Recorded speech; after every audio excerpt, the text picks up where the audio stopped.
PTI का एक बड़ा दिलचस्प अलमिया है कि आप पीटीआई के किसी भी लीडर को चेक कर लें, किसी भी ओहदे पे फाइज हो, तीन चार चीज़ें उसके अंदर ज़रूर होंगे। एक तो उन्हें गालियां देने का बहुत शौक होगा, मुगल्लज़ात बकना जो सुना जाता है, वो ऐसा लगता है जैसे पूरी पार्टी का कल्चर है ये।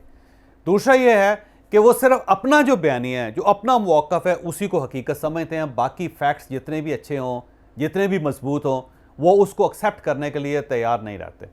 तीसरा ये है कि वो हमेशा एक ऐसी दुनिया में रहते हैं जो दुनिया के किसी कोने में होती नहीं है। वो उन चीज़ों को रियल समझ रहे होते हैं। और चौथी चीज़ ये है कि जब भी वो किसी आला ओहदे पे किसी शख्स को तैनात करेंगे तो उसके अंदर कुछ 4 5 6 ऐप ज़रूर तलाश करेंगे। यानी ऐसा हो नहीं सकता कि बंदे के अंदर कोई ऐप ना हो और वो बहुत शरीफ आदमी हो और उसे पीटीआई में कोई ओहदा मिल जाए। बस इसमें जो सबसे बड़ी मिसाल मैं परवेज़ खटक साहब की दूंगा। परवेज़ खटक साहब एक्चुअली एक शरीफ आदमी है, और अगर हम देखें कि पूरी पार्टी के अंदर कौन ऐसा आदमी है कि जो सेंस के साथ बात करता है या जिसके सबके साथ ताल्लुकात अच्छे हैं, तो वो परवेज़ खटक है। अब आप देख लें कि परवेज़ खटक 3.5 साल में इमरान खान साहब की हुकूमत में ख्वारी होते रहे, उन्हें किसी अच्छे ओहदे को देखना नसीब नहीं हुआ। जबकि उसके मुकाबले में आप बाकी देख लें, जिस शख्स की ज़ुबान लंबी है और जो हर किस्म की बात हर फोरम पे कर सकता है, और ना उसको बहन की फ़िक्र है, ना माँ की फ़िक्र है, न किसी और की इज़्ज़त की फ़िक्र है, तो उस शख्स को हमेशा ओहदा भी आला मिलेगा और इमरान खान साहब का कुर्ब भी मिलेगा। अब तक आप सरदार तनवीर इलियास जो आज़ाद कश्मीर के वज़ीर आज़म हैं, आप उनका कारनामा अब तक सुन चुके होंगे, हर स्क्रीन पे होगा। मेरा ख्याल है हर जी मोबाइल शख्स ने इस कारनामे को अपने आंखों से या अपने कानों से सुन और देख लिया होगा। लेकिन इसके बावजूद इसके ऊपर तबसरा करना बड़ा ज़रूरी है। अब ये वाक़या क्या हुआ था, वाक़या मैं उसकी बैकग्राउंड बता के फिर आगे चलता हूँ कि सरदार तनवीर इलियास साहब का मेडिकल चेकअप कहाँ से कैसे कैसे होना चाहिए। पहली बात हुई है कि 8 फरवरी को पार्लियामेंट का मुश्तरका इजलास था और उसमें कश्मीर पर एक मुश्तरका करारदाद पास हुई थी। जब सरदार तनवीर इलियास साहब पार्लियामेंट हाउस से बाहर निकले तो वहाँ पर सहाफ़ी खड़े थे। सहाफ़ियों में से एक सहाफ़ी हैदर शराजी एक सहाफ़ी हैं, उन्होंने इनसे पूछा कि जनाब, आज एक मुश्तरका करारदाद पास हुई है कश्मीर पे, बड़ी अच्छी बात है, होनी चाहिए, तो ये तो बड़ा हमारे लिए एजाज़ की बात है, लेकिन आज के दिन ये करारदाद वज़ीर ख़ारजा ने पेश करनी थी और वज़ीर ख़ारजा जो है वो नहीं तशरीफ़ लाए, और वज़ीर आज़म ने इसकी तायद करनी चाहिए थी, और पार्लियामेंट में वज़ीर आज़म भी मौजूद नहीं है और इसके साथ साथ बाकी वज़रा भी मौजूद नहीं है। तो फिर ये करारदाद कैसे पास होगी? आपको चाहिए था कि उन लोगों को इंश्योर कर दे कि वो भी यहाँ पे होते। तो उसका जवाब बड़ा दिलचस्प था सरदार तनवीर इलियास साहब की तरफ से। उन्होंने कहा कि आपको राह ने कितने पैसे दिए। तो आप वो क्लिप जरा दोबारा मुलायजा कर लें ताकि हम बात को आगे बढ़ाते हैं। सर, आपके दावों के बरक्स अगर देखा जाए, वज़ीर आज़म पाकिस्तान नहीं आए, बिलावल ने करारदाद पेश करनी थी, वो नहीं आए, और पीटीआई ने वैसे ही बाइकाट किया हुआ है, क्या ये हकीकत है? सर, आप ये ऐसी बातें ना किया करें। एक मिनट सर, आपने आपने इल्जाम कैसे लगाया ये फजूल किस्म का सवाल करने पे आपने? एक मिनट, अब आप देख लीजिए कि इस सिंपल सा सवाल है, और सरदार तनवीर इलियास साहब जो पाकिस्तान में अरबपति भी हैं, बल्कि खरबपति भी हैं, इस्लामाबाद का सबसे बड़ा मॉल ये उसके मालिक हैं, और इसके बाद इन्होंने इस ओहदे तक पहुंचने के लिए बहुत ज़्यादा माल भी खर्च किया, बहुत ज़्यादा एफर्ट भी की और बहुत ज़्यादा मिन्नतें भी की। कोई ऐसा दरवाज़ा है नहीं जो सरदार तनवीर इलियास साहब ने वज़ीर आज़म बनने के लिए बजाया ना हो, खड़काया ना हो, और उसके बाद इमरान खान साहब ने इन्हें ये ओहदा दिया। तो ज़ाहिर है इनकी क्वालिफ़िकेशन बहुत अच्छी होगी, जिसकी वजह से इमरान खान साहब ने इनको इस ओहदे के लिए नामज़द किया। क्योंकि क्वालिफ़िकेशन में तो ये है कि ये कभी ज़िंदगी में किसी यूनिवर्सिटी में नहीं गए, इनको अंग्रेज़ी नहीं आती, ना लिखनी आती, ना बोलनी आती, ना पढ़नी आती है, और इसके अलावा इन्होंने आइन नहीं पढ़ा हुआ, इन्होंने कानून नहीं पढ़ा हुआ, इनको बात करने की तमीज़ नहीं है। बात करना तो आपके सामने है, जो आपने देख लिया। इससे पहले ये वज़ीर आज़म के साथ जो बदतमीज़ी कर चुके हैं वो भी आपने ज़ाहिर मंगला में आपने वो भी देख ली होगी, उसकी भी बड़ी वीडियो वायरल हुई थी, उसको भी आप देख लें, और बाकी भी इनके कारनामे जो हैं वो भी देख लें।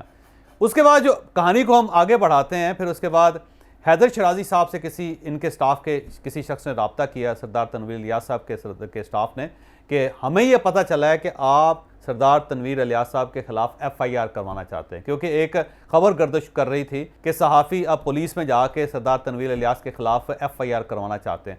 तो ज़ाहिर सरदार साहब के स्टाफ के किसी बंदे ने हैदर शराजी से रब्ता किया, उससे पूछा कि क्या वाकई ये बात दुरुस्त है? तो उसने कहा नहीं जी, कतन ऐसा कोई मसला नहीं है। सवाल करना मेरा ज़ाहिर है कुछ मेरी जॉब है, मैंने सवाल किया, सरदार साहब ने जवाब नहीं दिया, मामला वहीं पे ख़त्म हो गया। तो मैं तो उनके ख़िलाफ़ कोई FIR या कोई कार्रवाई नहीं करना चाहता, बल्कि आप मुझे उनका नंबर दें, मैं ख़ुद उनसे रब्ता करके बता देता हूँ कि सर ऐसा कोई इशू नहीं, आपको गलतफहमी हुई और हमारा कोई इख्तलाफ नहीं है। तो उन्होंने सरदार तनवीर इलियास साहब का हैदर शराजी ने नंबर लिया और नंबर लेने के बाद उन्होंने इनको मैसेज ड्रॉप कर दिया कि जनाब हमारा कोई ऐसा इशू नहीं है, मैं आप बिल्कुल आप भाई हैं, आप मेरे बुज़ुर्ग हैं, आप हमारे दोस्त हैं, कोई मसला ही नहीं है, ये मसला ख़त्म हो गया हुआ है। और उसके बाद क्या हुआ, उसके बाद बड़ा दिलचस्प वाक़या हुआ कि सरदार तनवीर इलियास साहब शायद मेरा ख्याल है रात अपनी किसी सरगर्मी में मुलव्वस थे, या ज़ाहिर है क्योंकि जो उनकी आवाज़ है उसके अंदर कोई सेंसिबल आवाज़ नहीं लगती, जो मैं सीधा कहूँ, क्योंकि ऐसा नहीं लगता कि कोई बंदा होश में है। होश में कोई शख्स इस किस्म की गुफ्तगू नहीं कर सकता। तो उसके बाद सरदार साहब ने खुद ही फ़ोन किया इनको, और फ़ोन करके जो कुछ उन्होंने कहा मैं वो भी आपको सुना देता हूँ। गो आपने इससे पहले सुन लिया होगा। इसमें जो उनके आला पाए के अल्फाज हैं उसके ऊपर हमने ट्यून लगा दी है, उसे बीप कर दिया है, लेकिन बाकी चीज़ें भी बहुत हैं जिसको आप खुद अंदाज़ा लगाइए कि ये शख्स आज़ाद कश्मीर का प्राइम मिनिस्टर है और ये कश्मीरियों का पूरी दुनिया में नुमाइंदा है, और ये शख्स कह क्या रहा है आप देखिए ज़रा। मैंने कोई आपका, कोई फैमिली का, कोई बुजुर्ग को मारा है, कोई तुम्हारा नुकसान किया हुआ था, तू जो साफी बना हुआ है, हर कचरे में पैदा होने वाला साफी हो, तो मैं ऐसे साफी की तू अपने आप को साफी बना के तुम्हें मुझे क्या साबित करना चाहता है? तू क्या पूछेगा तो क्या करेगा? अच्छा, तू कैसा समझता है कि सारी दुनिया डरती है साफी से?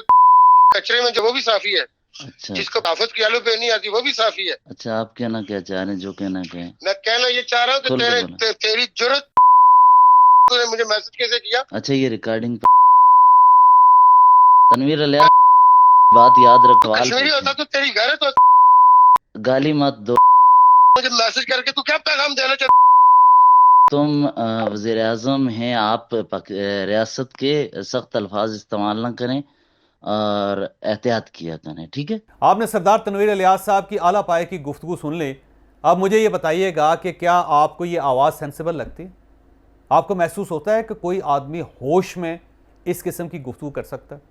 और दूसरा सवाल ये है कि क्या ये शख्स इस गुफ्तगू के बाद प्राइम मिनिस्टर के ओहदे के काबिल है? मुझे ये बताइए।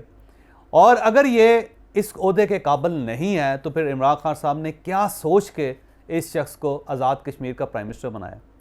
और फिर उसके बाद कश्मीरियों से मेरा सवाल है कि पूरी दुनिया के अंदर कश्मीरी हैं, क्या कोई कश्मीरी ये कह सकता है कि ये शख्स मेरा नुमाइंदा है, ये कश्मीर के इशू को आलमी फोरम पे पेश करेगा?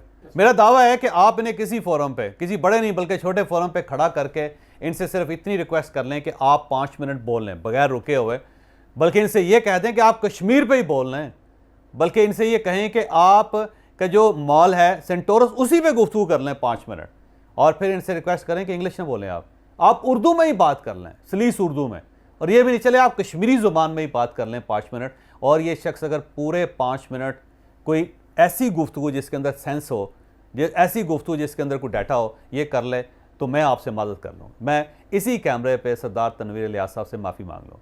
तो ये एक मयार है जो PTI ने तय कर दिया है पाकिस्तान के अंदर कि जो शख्स गाली दे सकता है वो इमरान खान के करीब भी बैठेगा और उसे आला से आला ओहदा भी मिलेगा। लिहाजा अब ये गालियों की एक मैराथन है। जो शख्स इस मैराथन को विन कर लेता है वो पाकिस्तान में लीडर कहला सकता है। तो अगर मयार ये है तो फिर मेरा ख्याल ये है कि कोई ऐसा आदमी तलाश करें जो बिला तकान 30-40 मिनट 50 मिनट गाली दे सकता हो, और जब आपको महसूस हो, पता चल जाए कि एक बड़ा ही टैलेंटेड आदमी पाकिस्तान में हमने दरियाफ्त कर लिया है जो बग़ैर रुके हुए, बग़ैर सोचे हुए हर किस्म की ज़ुबान में गाली दे सकता है, तो उसे आप पाकिस्तान का प्राइम मिनिस्टर बना दें।